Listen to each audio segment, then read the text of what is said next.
Hello, good evening বন্ধুরা। কি করছো তোমরা? আমি এই ঘুম থেকে উঠলাম, উঠে সন্ধে দিলাম, সন্ধে টন্ধে দিয়ে আর একটু চা খাবো এখন।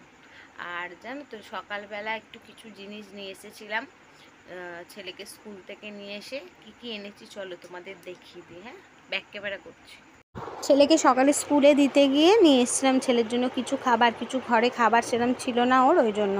আর তোমাদের দাদাভাই একটা বিস্কুটের প্যাকেট এনেছে, ওটা হলো এলাইচি বিস্কুট। আমার ঠিক চা দিয়ে ওই খেতে ভালো লাগে না, ওই জন্য একটা আমি বেকারি বিস্কুটও নিয়ে এলাম।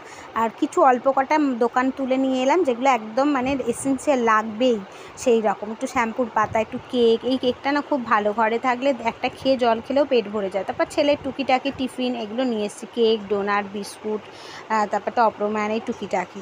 তো যাই হোক, এগুলো তো আমার মানে প্রায় দিনই কিনতে হয়, দেখেইছো। আর বাচ্চা ঘরে থাকলে তো এগুলো লাগেই, নইলে বাচ্চারা কী বা খাবে? ওরা তো বড়দের মতো আর ভাত রুটির ওপর ভরসা করে না, আর খায়ও তো অল্প, সেই জন্য এগুলো কিনতেই হয়। তারপর দেখো, ছেলে সন্ধেবেলা খিদে পেয়েছে, জন্য টিফিন করছি, আর আমার তার সাথে একটু লিকার চা বসিয়ে দিয়েছি। সন্ধেবেলা ঘুম থেকে উঠে একটু যেন চা খেতে পাই, যেন মনটা কীরকম চা চা করে, কিরকম একটা নেশা লাগে, তাই না?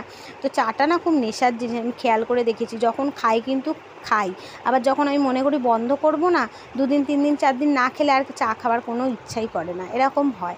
তো দেখো, আমি এই টুকটুক করে একটু সন্ধ্যের কয়েকটা কাজ আছে করে নেবো, এই বিস্কুটগুলো ঢেলে নেবো, এইসব করবো। আজকে সকাল থেকে এই ব্লগটা শুরু করিনি, আজকে ভাবলাম একটু সন্ধ্যে থেকেই ব্লগটা দিই। তো ওই জন্য সন্ধ্যেবেলা থেকে একটু ক্যামেরাটা সামনে নিয়ে টুকিটাকি কাজগুলো শেয়ার করছি তোমাদের সাথে। আর এই যে চানাচুর, আমাদের চানাচুর, বিস্কুট, কেক, টুকিটাকি জিনিস অতিরিক্ত লাগে, যেহেতু আমার হাজব্যান্ড মুড়ি খায় প্রতিটা দিন, দেখেছো, ওই জন্য চানাচুর আমি ওই অল্প করেই একটু চানাচুরও নিয়ে এসেছিলাম। ও এসে মুড়ি খাবে, চানাচুর না থাকলে কী দিয়ে বা মুড়ি দেবো? তো আবার চানাচুর দিয়ে দেখেছো চাট করে মুড়ি খায়, প্রতিটা দিন চাট করে মেখে দিতে হয়। তারপরে এদিকে আমার ছেলের এই টিফিনগুলো একটু ডিপেতে গুছিয়ে গাছিয়ে রাখছি। ওর একদম এইটা ওর ডিপে, ওর খিদে পেলে ওর নিজের মনে হলে ওই ডিপেটা বার করে নিজেই একটা কিছু নিয়ে খেয়ে নেয়, বুঝেছো? আর একটু চিনি ছিল না চিনির ডিপেটায়, ওই জন্য চিনির ডিপেতে একটু চিনিও ভরে নিলাম। তারপর এদিকে চলে এসেছে আমার ছেলেকে একটু দেখো পড়াতে। তো এদিকে ছেলে বই পড়ছে, পড়া মুখস্থ করেছে, আমাকে পড়া ধরাচ্ছে। এই যে ওর পেছনে একটু তো খাটতে হয়, টুকিটাকি বুঝতেই পেরেছো। ওকে পড়াতে আসে ওর ম্যাডাম, কিন্তু পড়িয়ে যাবার পরেও তো মায়েদের দেখতেই হয়, তাই না? না দেখলে তো হয়েই গেল। ওই জন্য ওকে আমি যখনই সময় পাই একটু দেখি, বসি ওর পাশে, ওকে একটু পড়া বুঝিয়ে দিই, পড়া ধরি, এই তো চলে। তো এই বেশ আমি ভালোই আছি, দিব্য আছি, জানো তো। সকাল থেকে সংসারে কাজকর্ম, ছেলেকে দেখাশোনা করা, হাজব্যান্ডের দেখাশোনা করা, ঘরের যাবতীয় কাজ, এগুলো আমি খুব ভালোবেসেই করি। আর আমি ঘরের কাজকর্ম করতে খুব ভালোবাসি। তুমি আমাকে যদি মানে কী বলবো, একটু বলো না, একটু বসে থাকো, শুয়ে থাকো, আমার যেন বিরক্ত লাগে। শুয়ে শুয়ে প্ল্যান করি কী কাজ করব, কোনটা গোছাবো, কোনটা কী হবে, এইসব করতে থাকি। তো যাই হোক, এগুলো নিয়ে আমি বেশ ভালোই থাকি। শুয়ে বসে থাকলে যেন বেশি নিজেকে যেন কীরকম লাগে। আর যেহেতু কাজের মধ্যে থাকলে দেখবে আর তো বাজে চিন্তা ভাবনা এইসবও আসে না।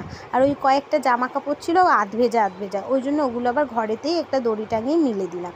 আর দেখো, অনলাইন থেকে এগুলো এসছে, অনলাইনে অর্ডার দিয়েছিলাম এই ফ্লাওয়ার ভাসগুলো, ছোটো ছোটো টাব। কিন্তু জানো, বড্ড একটু ছোটো সাইজে, দেখতে ভালো সুন্দর হয়েছে, কিন্তু একটু সাইজে ছোট। আমি আর চেঞ্জ করালাম না, আমার আর চেঞ্জ করাতে ইচ্ছা করলো না, আমি থাক এই দিয়ে একটু ঘরটা সাজিয়ে নেবো। তো কোথায় কোথায় রেখেছি তোমাদের পরের ভিডিওতে নিশ্চয়ই দেখাবো। আর আজকের ডিনারে ছিল দেখো ফ্রায়েড রাইস আর সয়াবিনের তরকারি। এই হলো ভিডিও। আর আজকের মতো টাটা, গুড নাইট। এখানেই ভিডিওটা আমি শেষ করলাম। আগামীকাল তোমাদের সাথে আবার দেখা।